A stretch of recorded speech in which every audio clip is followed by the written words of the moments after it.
Welcome to End of Life University podcast, where we share real talk about life and death.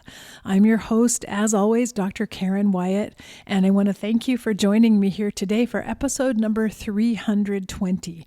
In just a moment, I'll be sharing with you an interview I did with the three co-founders of Titan Casket Company, and we're going to be talking about disrupting the funeral and casket industries, which is a really interesting conversation and something I see as a positive and exciting new development in this end-of-life arena that we're all operating in. But before we get to the interview, just a couple of announcements. First of all, I wanted to remind you once again that I now have a second podcast called What Really Matters: Everyday Spirituality. And you can find that on all of the podcast platforms: Apple, Google, Stitcher, iHeartRadio, and Spotify as well. And I'll leave a link to sign up for the podcast if you're interested. This second podcast of mine is where I share mostly solo episodes that deal with spiritual issues around life and death. So those are some of the topics I used to bring up in this podcast. I've now moved them into their own podcast. So if you're interested in that material, be sure to subscribe to What Really Matters podcast so you can hear those comments I have to make as well. And then one more thing before the interview starts, I want to thank my newest supporters on Patreon. This has been, the last few weeks have been great as far as new people signing up and deciding to join our team on Patreon. I'd like to thank Kelly Bean, Leslie Allen Tews, Karen Friedman, and Kyle Tevlin, all new supporters to my Patreon page. Thank you all so much for joining the team and offering your monthly support, or in some cases annual support for the podcast. If you're interested in signing up, joining the team, and receiving some bonuses, you can go to my page at Patreon, patreon.com/EOLU. And thanks again to everyone who's been a supporting member for several years now. So with that being said, we'll move on to today's interview. And as always, stay tuned after the interview. I'll come back with a few takeaways and to say goodbye. So here we go.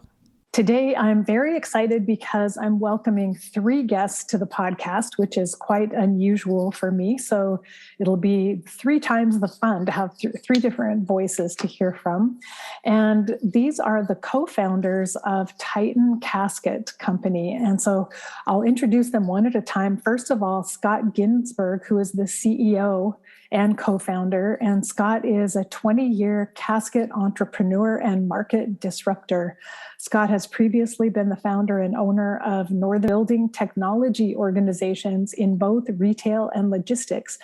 He is currently also the chief product officer for Real Self, a digital healthcare marketplace. So Josh, welcome to you as well. Thanks, Karen. Great to be here. And I assume that you and Liz are related in some way. Am I correct? You are correct. We're married. Okay. I was wondering about that. I made that assumption, but yes. I'm just curious, do you find that you're talking caskets at home at night when you're afterwards? Yes, we talk about caskets all the time. We bring our work home with us. But our children know all about caskets. We're always talking about caskets. It's really unavoidable, but we love to do it. Well, I understand that because my husband and I are both doctors. And so our poor kids had to listen to lots and lots of medical conversations at home. So this is truly a family business. It is. If listeners want to learn more, you can go to the website titancasket.com. So I'd love to hear the backstory about Titan Casket and how the three of you came together and what inspired you to create this company. So Scott, maybe you could start by telling us a little bit about that. Sure. Being in the casket industry, just seeing what's out there and looking at how things haven't changed really in the past 100 years. If you look at many industries today, they evolve. But not this industry. You've done things the same way they've done it for the past 100 years. And it's always been in the back of my brain to be disruptive, try to take a path that has been a little unique. And one day I was skiing and had a skiing accident. And I've always had excuses why not to do something, not enough time, but now I'm on my back for 3 weeks, not doing anything. And my wife, said, Scott, you should do it. You have plenty of time. I said, fine. I bought a new laptop and laid on my back and just started to go at it. And my first step was on Amazon and to see what would happen there, put up a website, and just things started to click. And started to get excited what's happening and really seeing the reaction of the customers. Because really, they don't really have options out there. And Titan was really starting to make a difference.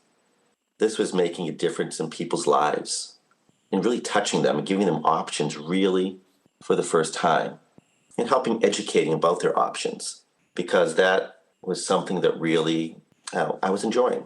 And so as I started to grow, it started to get a little more technical than I would like to say I'm used to. And so what I decided to do is reach out to Josh at Amazon because to navigate that Amazon work can be daunting sometimes and frustrating. So I just reached out to him, and he was really interested in what Titan was up to and really curious about the space and how disruptive it was.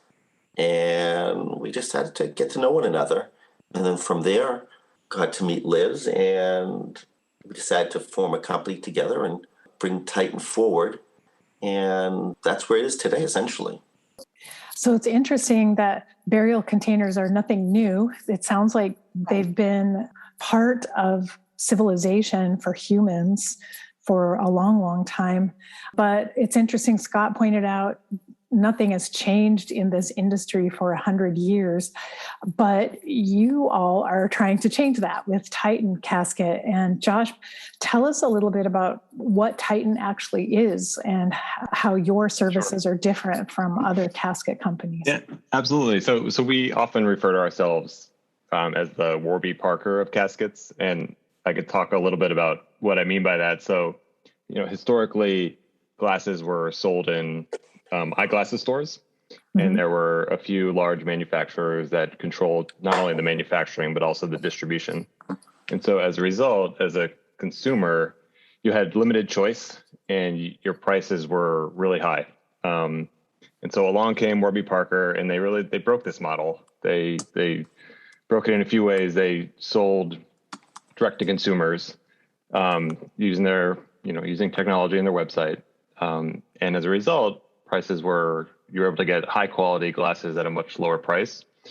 And so, Scott mentioned when he first called me, and he described not only his vision for a direct to consumer casket company, but also the industry structure here where there are only a few large manufacturers and they only sell to one distribution channel, which are funeral homes. And as a result, often consumers can end up paying prices that are have very rich margins to the manufacturer.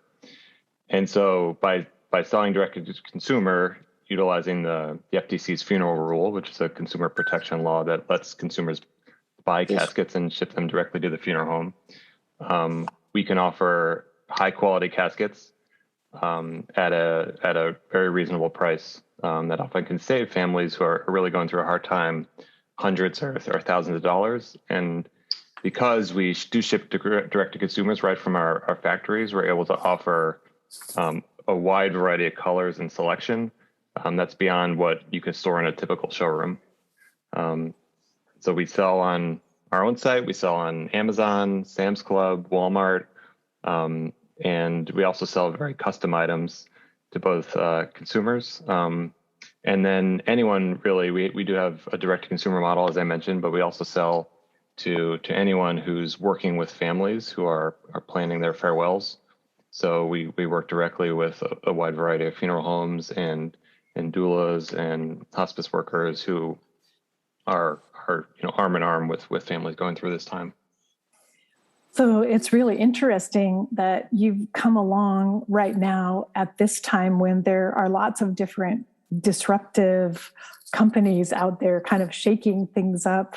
And Scott, you mentioned that casket making and caskets haven't changed here in our country for at least 100 years. So I'm curious to know, why do you feel like right now is the right time for you to be doing something like Titan Casket? Well, things have really changed, I mentioned, in 100 years. And people have options today. People don't know really the funeral rule that what Josh mentioned, that you have the right to purchase your own casket or a funeral product and send it to the funeral home of your choice. So for us, the most important thing is getting the word out and also educating the consumer, letting them know that they have options today.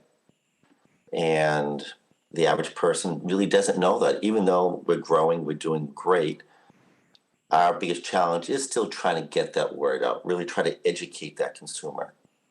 Because once we educate them, that just opens their eyes and expands their budget to do other things to honor their loved one. Instead of paying for more funeral expenses, they can take those extra dollars and do other ways of celebrating their loved one. So we feel that we shouldn't, one shouldn't take an emotional loss and turn it to a financial loss. And I think there's three real trends on why now is the right time. So the first is, I mentioned Warby Parker, but the same movement of what was traditionally a purchase from a physical store to one where consumers are comfortable buying these complex items online has happened in mattresses and televisions. Sort of every category has come online. And so caskets, while it wasn't an early something that moved online early, there's definitely a generation of consumers who are used to looking for products, any products they're buying, especially expensive ones, online. So that's the first one. The second is technology has advanced, where it's much easier for a small group like ourselves to very quickly get stood up both a front end website as well as an entire back end operations, where we can do this out of our homes or without a large technology expensive organization behind us. And the third is, I think, as Scott mentioned, this is funerals and farewells is a slow changing space, but it is changing. There's a generation of consumers coming up who are now have these type of needs for their relatives, and they are asking for things that are outside of the traditional funeral home to cemetery bundle. And so they're looking to say, how can I make these experiences more personalized, from the products to the ceremony to the atmosphere? And so you see consumers looking online, not just for caskets, but for the entire process. How can I put this together in a way that's really, my vision or very personal to the one that I've lost? Also, too, when you go to a funeral home, you typically have maybe 6 or 8 options to choose from. And it was really a limited selection. And with something that's online like us, you have a host of options. I mean, if a client or a customer wants something that's unique or different, a director really can't do that. So we have really opportunity to really serve that client well and customize it. If they want something, I don't know, a purple casket with a unique color or color scheme, we have the opportunity to do that and do that for them where they can't get that done currently. So I think that's another thing that really sets us apart.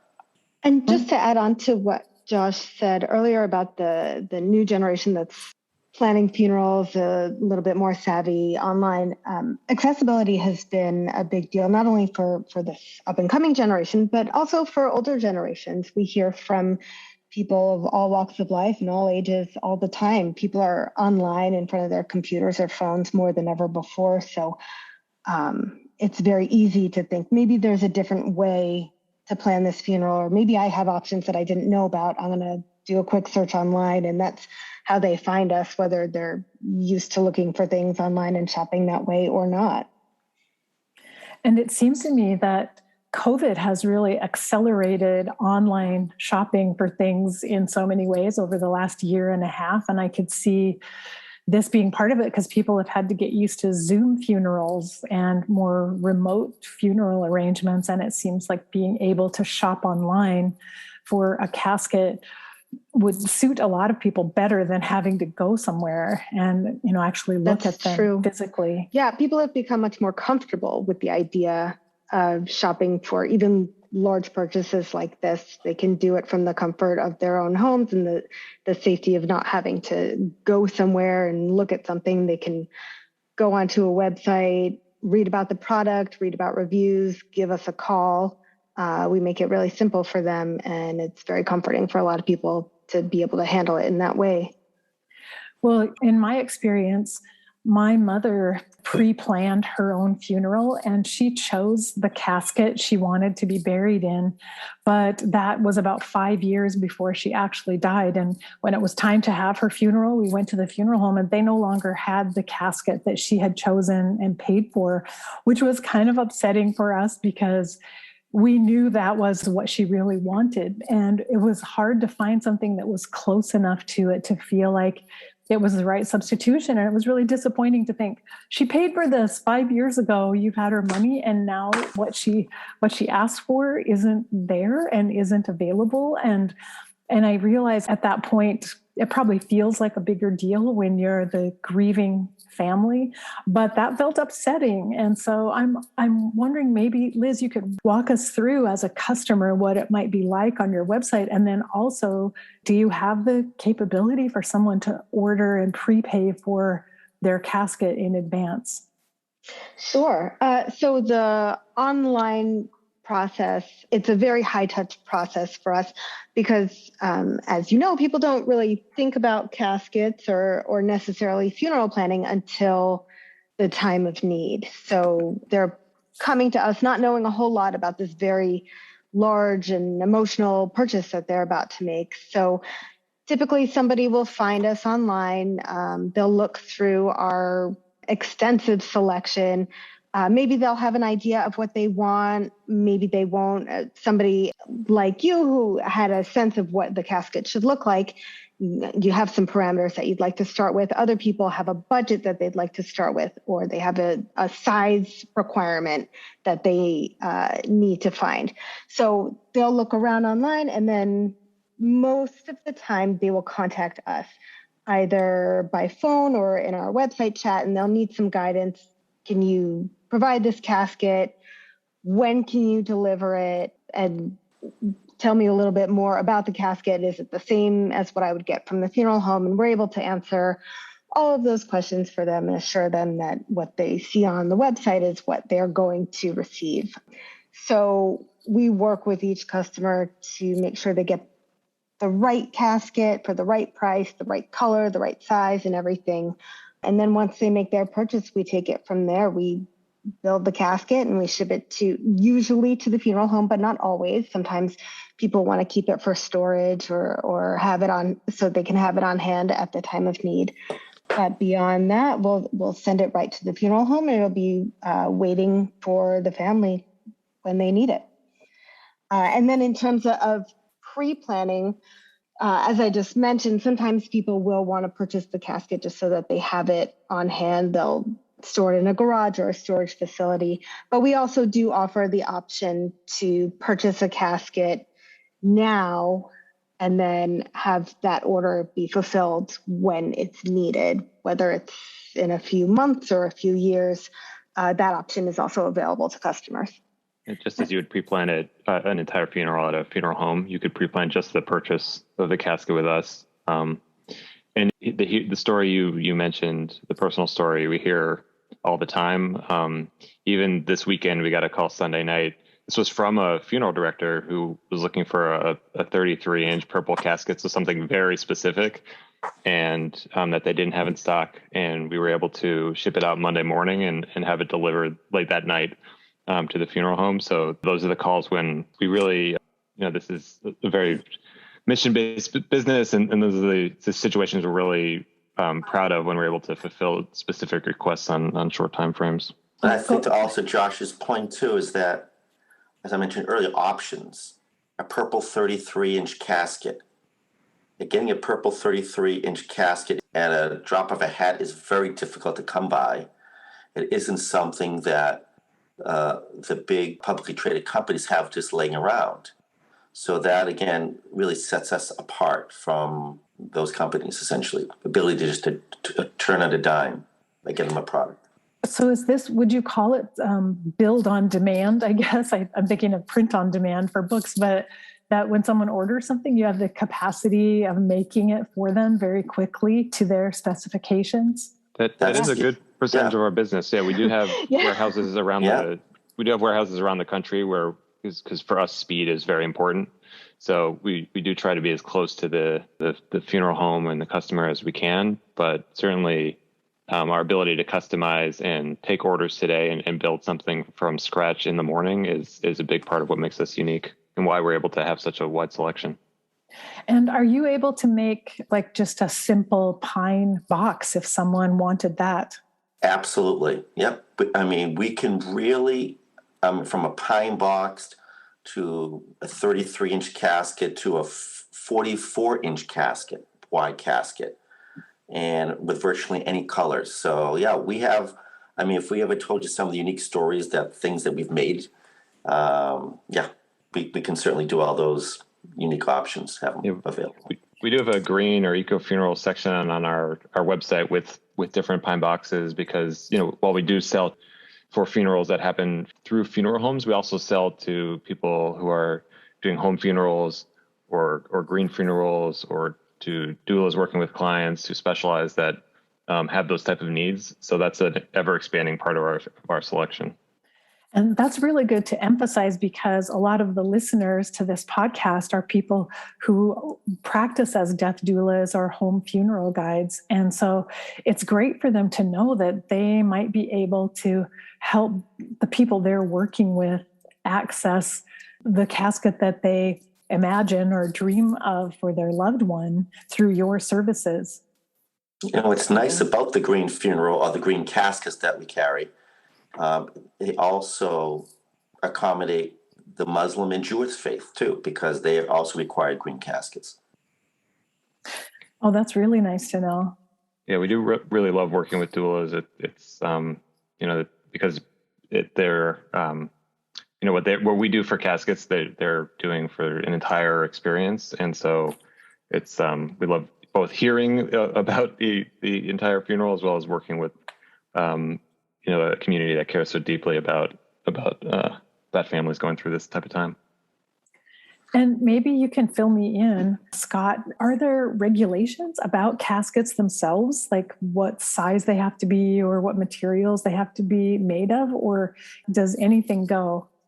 Well, that's an excellent question. I mean, when you think about funerals, going back 100 years, funerals were really held at people's homes. It evolved a little bit, and then the funeral home emerged. But it can really more or less be made almost out of anything. So certain faiths have their own requirements. So as, for example, like the Jewish faith or the Muslim faith, it can't have any metal. So they feel that you come into this world the same way you leave this world, with nothing. So it has to be 100% natural with no nails. Now, getting back to like size and specification, it's evolved over the years. What I mean by that is the cemeteries have kind of dictated what size caskets have to be. So, and what I mean by that is that the vaults, cemeteries started to require vaults.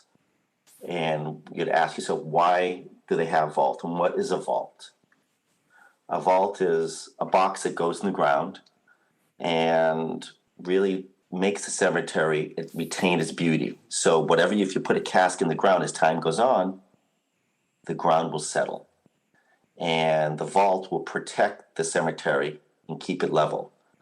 So that was really the genesis of a vault. But now the vault has evolved in such a way that the casket has to fit in that vault. And the standard vault is 30 inches wide, So caskets, the average casket cannot be larger than that. They do make larger vaults and larger caskets to fit those vaults, but the standard casket is a 30-inch. The standard vault is 30 inches, and the casket has to fit in that. So the average casket today is around 28 inches wide. And they could be made out of, from steel to stainless steel to copper to bronze,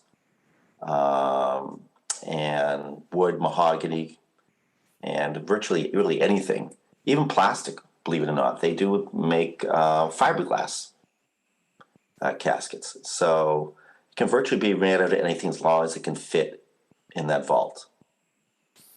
Because it seems to me that the average person knows none of this information and really just walks into a funeral home when they have a need and basically says, you tell me what to do and I'll hand you the money and I'll do whatever I'm supposed to do. But you mentioned, I think all of you have referred to this, that the consumers in this situation have rights. It's just that no one knows what they are. So Liz, maybe you could talk about the rights of the consumer, because it's important that we start honoring those. Sure, absolutely. So what we've all been referring to is known as the funeral rule. And this is a law that was set forth by the Federal Trade Commission back in the 80s, but it's much more relevant and prevalent today. The purpose of the funeral rule is to provide consumers with transparency and choice and affordability when it comes to planning funerals, because as you said, consumers don't know a whole lot, and it's very easy to take advantage of somebody in this vulnerable position where they don't think they have many resources. So the rights of the consumers are, first and foremost, they only have to purchase the funeral goods and services that they want. So the funeral home cannot compel somebody to purchase more than they think that they want or need. Consumers don't have to accept a package deal that contains a whole lot of items and services that the consumer wants nothing to do with. Where we come in is consumers are allowed to purchase separate goods online, most importantly, caskets. That's the biggest purchase related to a funeral. And most importantly, funeral homes have to accept delivery of a casket or any other good. They cannot charge any fees or penalties for providing your own casket, and they cannot make it unduly burdensome on the consumer to provide their own casket or any other good. And also, the funeral home has to be very upfront and honest about all of these rules. They cannot misrepresent or lie about the federal and state requirements regarding planning a funeral. So that gives customers the option to shop around a bit. More specifically, they are entitled to have what's called a general price list. They can ask the funeral home for this sheet. It's an itemized list of every single good and service that the funeral home provides, and the customer can pick and choose from that general price list what they would like to purchase from the funeral home and what they would like to purchase elsewhere. There are very few goods and services that a consumer must purchase from the funeral home. Everything else they can provide themselves. That very interesting. Like, I really didn't know anything about that, about the funeral rule myself. And it's so important that we have knowledge of that. I'm curious, Josh, how have funeral directors reacted to Titan Casket? Are you a big threat to their business, or are some of them coming online and even starting to appreciate the fact that they don't have to have a huge inventory of caskets now? Sure. So it really depends. So, traditionally, a casket was an item where funeral homes do enjoy healthy margins. So on the surface, a consumer buying from us versus that funeral home is often not seen as the best situation.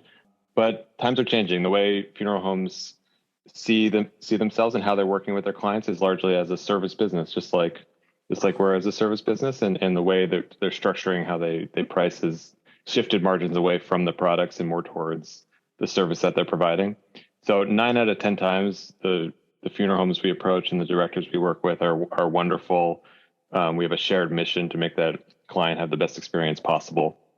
There are times, however, where a bad actor will put burdens on that customer and really try and discourage them from buying through a third party, or even put restrictions that really walk up to the edge of the funeral rule around the windows when items can be delivered, or sort of other things that are just sort of awful to put on a customer who's in that type of situation. But our goal is to be a great partner and I say partner in the true sense of the word, with funeral directors, either when one of their clients orders from us or whether they order from us directly. So it really does vary. Yeah, I'm curious to know if you are within your own company are seeing any trends. Are there any certain types of caskets that are really popular right now, or is it just all over the place? It's kind of all over the place, really.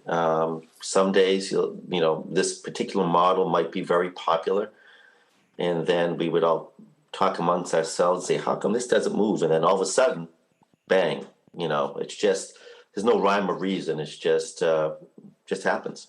If you look at our best selling, it's often what you would expect, traditional colors. And when consumers come to us, they are often looking to save. So, our Orion, which is a $1,100 casket, is our most popular casket. But I think because we're online and we have limitless shelf space, we certainly sell more purples and reds and off colors that you wouldn't expect to see. And so that's how our mix is kind of a little different than if you look at overall market data. So you mentioned, say, the Orion is $1,100. How much is a typical casket from a funeral home? Do you have a sense of that? How much people might be asked to spend? It ranges, actually. I mean, people always ask me that question, what is the typical? And it really depends upon where. What I mean by that is, certain areas are more affluent than others. But for the most part, I would say probably around $2,500.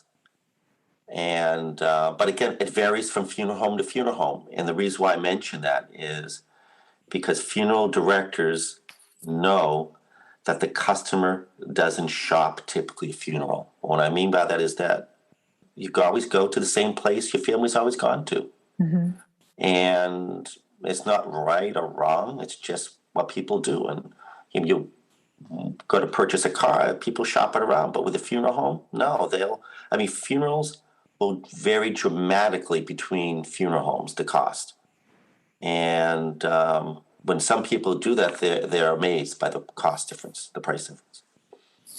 And so, yeah, that's an interesting point, that there hasn't really been consumer pressure to provide a more cost-effective product for the consumer. So the industry, until now, hasn't had a reason to change that. But that's what you guys are doing, is applying a little bit of pressure there, which is going to benefit.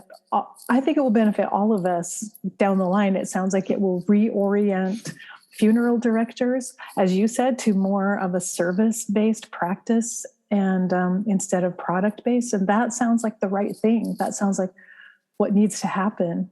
So I wanted to ask you, Josh, I know you're the tech guy, and I wanted to ask you a little bit about technology, because I've seen it in other areas around end-of-life issues. It seems like right now a lot is happening. There's a lot of movement in this whole space around the end of life. And I'm really curious about how you've seen technology in other areas of end of life, and what's happening there and what's moving and changing. Sure. And so there are a lot of startups in this space in end-of-life planning, and I put them in a few different categories. And so one is there's a big focus on education and planning ahead. And so there are companies like Cake and Lantern and Everloved, who are all partners of ours we work with, and Funeral Velocity, who try to put information online about funeral homes, about the planning process. And so these are, large, they have writers on staff. And so if you're a consumer looking to prepare, these are great resources for you to both educate yourselves and connect directly with product companies like ourselves or funeral homes. And then there are planning companies that are sort of around, other end of life preparation, like Trust and Will is a really interesting one where some of the preparation you do is no longer, it's all done online in a much simpler approach. And then finally, there are now companies who are looking to provide options at the time of burial. So there's a really interesting company, Better Place Forests, who's raised $50 million from venture capital, who are buying land and letting consumers buy places to have plots in forests and other places that are outside of traditional cemeteries. And so there's a lot more technology in both how customers are getting educated, how they're actually planning, and the tools they're using to plan for end of life. There's more technology in the funeral homes. And then finally, even in plots and how consumers are, where they're choosing to be buried, that you see more technology and venture capital money. This is really exciting to me because, my area has been hospice care, which is before death, but during the dying process. And, we've struggled for years and years to get more acceptance of people around the idea of going into hospice instead of continuing aggressive treatment for illnesses at the end of life. So I see all of this disruption in the death and after death parts of the end of life movement as really helpful. I see that way of thinking is going to gradually spread upstream in a way to people who are entering into their last months of life and maybe helping us do even more disruption there and helping people know that they have other choices available and they could take matters more into their own hands and choose how they want to spend their last months of life. Everyone has that shared mission. All the companies I mentioned, they all come from a place of wanting to get information in the hands of consumers. And for us too, we talk to customers all day long. Many don't buy from us, but each person we talk to, we're able to help and educate and prepare for whatever set of choices they want to make in the planning of that farewell. Do you see any other types of disruptive technologies coming along for the future? Do you have any visions of where we might be headed next? I don't know. So I don't think this space needs sort of very proprietary technology or AI or anything that's very advanced. I think what's being disrupted are really the business model. So it's the idea that you start your planning process by going to a venue, which is the funeral home, and your decisions are then dictated by what's in that book, what's in that funeral home. And I think what's being changed is that instead of having all of those decisions made in one bundle, consumers are starting with what experience do I want and what's even available to me that is beyond sort of the traditional path. And then how can I piece that together and plan it just as I would maybe, a wedding with a wedding planner or, any sort of event. And so what's really lacking is access to then those communities and tools that can help. So things like we always look for how can we grab a customer who's searching for planning a funeral and expose them to here's your choices in venue and here's your choices and even planners or others who can help you sort of bring that vision to life. And here's your choices in products, which is obviously our focus. And here's your choices in plots there's a few other categories like this. But I think that's really the change I see where I don't know if it's next year, 5 years, 10 years from now, you will you'll start with a planner or start with a plan that's sort of unconstrained. And you can then piece it together through a variety of things that are just outside of the venue itself. Well, this is so interesting. And as I said, I find it exciting to think that we actually are disrupting some of the ways that we've done things in the past, which have now become really dysfunctional in a lot of ways. So it's time for us to try new things and seek new ways of doing them. And I'd love to hear some of the stories. Liz, maybe you could start. I'd love to hear from all of you, just some of the stories of clients that you've worked with or interesting experiences you've had as a company that you could share with the audience.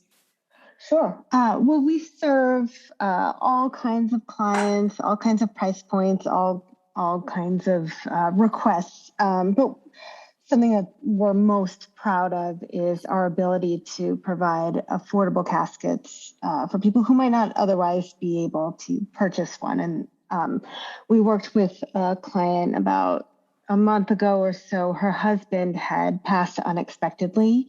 And much like a lot of our clients, she had really no plan for what would happen if she suddenly had to plan a funeral from scratch. And she had no savings. She was going to have to pay cash for this funeral and scrape together some money in order to be able to do it. And so she got in touch with us, and we guided her to a casket that worked for her price point and was something that she knows that her husband would have appreciated and her family all loved. And then she wrote to us later saying how grateful she was that we were able to supply this casket in her husband's favorite color. And they were able to have a beautiful funeral, something she never would have been able to afford if she had purchased directly from the funeral home. And with the money that she saved, she was able to purchase a headstone for her husband, and she wouldn't have been able to do that otherwise. So that kind of thing has been very gratifying for us to know that we're able to help people during this vulnerable time, and to create an enhanced experience and to send off their loved one in a way that they would have envisioned for themselves. That's really beautiful, and such a good thing for all of us to remember. If we know of someone in need, Titan Casket is such a good resource potentially for them to get what they need without spending so much money. So we're that's always really happy beautiful. to give advice when people don't know much about caskets, and why would they? So they come to us where we help them determine what is the right fit for them and for the funeral that they're envisioning. Whether or not they end up purchasing from us, we like to make sure that people are as educated as they can be about this. Yeah, that's really beautiful. And Scott, I know you mentioned the 33-inch purple casket. Do you have any other stories to share? Yeah, I mean, one for me that sticks out is a while back, I got a call from a loved one who lost their husband, a family who lost their husband, and the husband's favorite thing in the world was taking the grandkids to Disney World. Loved Disney World, and because of coming to us and having the options that we have, we could give them still a tasteful product and help expand their budget and be able to honor her husband and take the family to Disney World to celebrate his life. And this is the way he would want the family to celebrate him. Oh, wow. That's very sweet.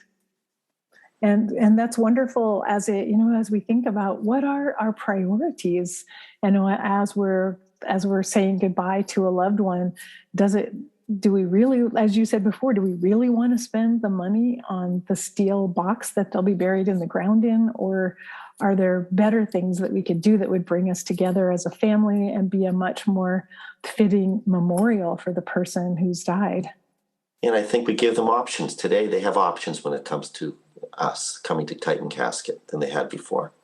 Yeah. We do get a lot of requests from fans of one particular sports team or another. And while we don't do anything with licensed materials, we can do, one of my favorites was somebody who wanted to honor his brother who was a big Tennessee Volunteers fan. So we sent him a bright orange casket, and he had the Volunteers logo airbrushed on the top of it and sent us a picture of it.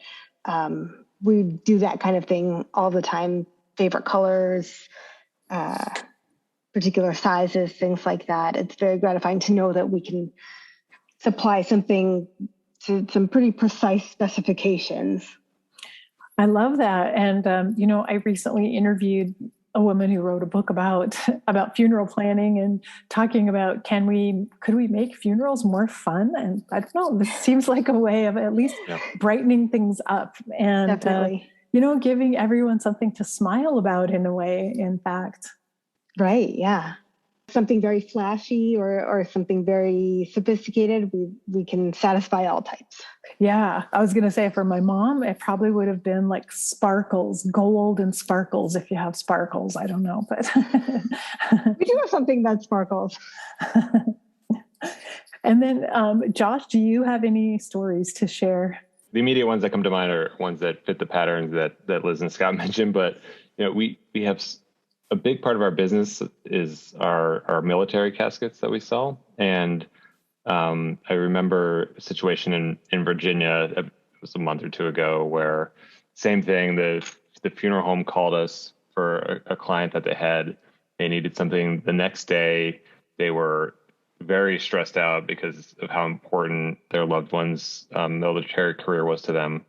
And we were able to, most of our items take a few days to arrive, but this is one where we hired a driver, put it on a truck the next day, and our driver drove overnight to deliver it at the funeral home the next morning.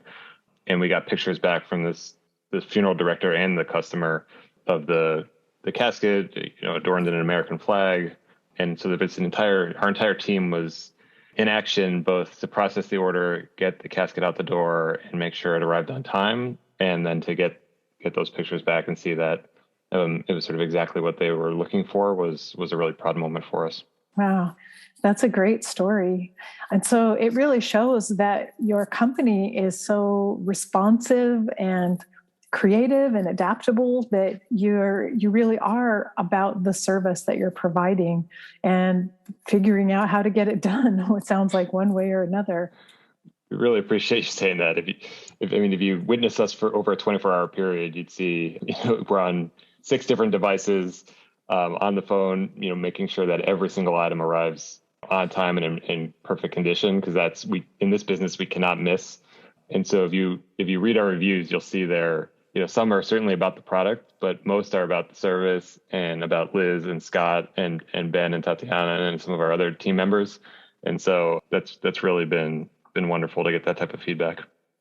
So if there's say a death doula or home funeral guide listening who has perhaps never before had a resource to help people order caskets, like where should they start? Should they call and just get to know you guys and review the website and find out how best to interact with you? Yeah, sure. Call us, talk to us. Yeah, explore our site a little bit. We have a lot of information there, but please, we encourage them to reach out to us, and whatever questions they have, we're there to answer them for them. And, we'd love to get to know them and help them and just walk them through the process. We're a family business. If you call, you can get to one of us very, very easily. You can call or text us or chat on our website or email us at support@titancasket.com. And we could certainly talk. We have our website. We have a physical catalog we can share. There's lots of different ways that we help support our partners. And we're always eager to talk to people with missions similar to ours, which is to make this process easier on grieving families or people who are about to embark on a funeral planning process.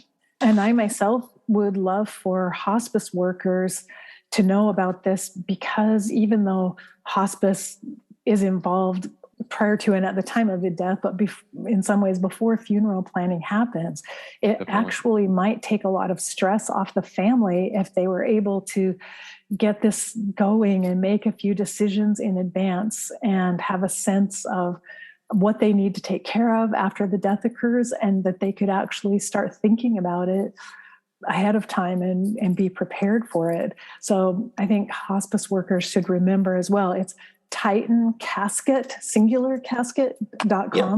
Is that yes. Correct? Okay. Because we just order one casket at a time. Yeah. Our big, as you mentioned, our number one challenge is awareness. So even if some of the communities you mentioned don't have an immediate need, we are always open to ideas on how to become more visible and known. And so, that's why we so much appreciate you having us on. And, we're just trying to get the word out about options. And I think everyone working at the end of life should know about the funeral rule and should help educate people who have a loved one facing the end of life about their rights as consumers, so that we can help people make the decisions that are really best for them and their families. So is that any kind of resource they could find through you, like the rights? Definitely. On our website, we have a whole section devoted to the funeral rule, and it includes a state-by-state guide, so you can learn more about your specific rights as it pertains to the area where you live. You click on how it works in our menu, and there's an article called "Your Federal Right to Buy Online." But we're not the only resource. If you Google the funeral rule, you'll find lots of great articles about it. But of course, we have the article on TitanCasket.com. All right, that's fantastic. I think if you're a death doula or a home funeral guide or a hospice worker out there, you should have that. You should have the funeral rule as a resource so that you can refer to it when you're trying to educate people and help them make the best decisions possible. So I just really want to thank you. This has been a really fun conversation. Who knew that talking about caskets could be so fascinating? Now I see why it's your topic of choice at home sometimes, Josh and Liz. Yeah. Yeah, absolutely. So I want to thank all three of you for taking the time to join with me today in this conversation. Thank you for having us. Thanks so much. Yeah, and I'd love to check back with you down the road and see how it's going. And because it feels like there's a bright future, and I'm really glad that you're there doing this work that you're doing. Thanks so much. That's really kind of you to say. All right, well, take care and goodbye. Bye. Thank you. I hope you enjoyed my conversation with Scott, Liz, and Josh from Titan Casket Company. As I said before, I'm excited about what they're doing because they are creating more transparency in this industry, but also opening up lots of creativity and the possibility for individuality around our funeral celebrations, and doing it in a way that is affordable for most people. So I'm really excited about their work and the fact that they're disrupting things in a very positive and creative way that I think is going to lead to even more growth around the funeral industry. So check out their website if you're curious, or if you happen to be in the market for a casket at this time or know someone who is. Remember, there'll be a new episode of this podcast next week. Always, every week, I come here to share some kind of interesting content with you, so be sure to tune in. If you like this podcast, consider sharing it with someone else who might benefit from listening in. And also be sure to subscribe on whatever platform you happen to be listening, and then leave a review and a rating, because that helps the podcast to rise up in the ranking and be recommended more frequently to people who are searching for this kind of content. So until next week, remember, we're here for love. So face your fear, be ready for whatever life brings you next, and just love each and every moment of your precious life. Bye-bye.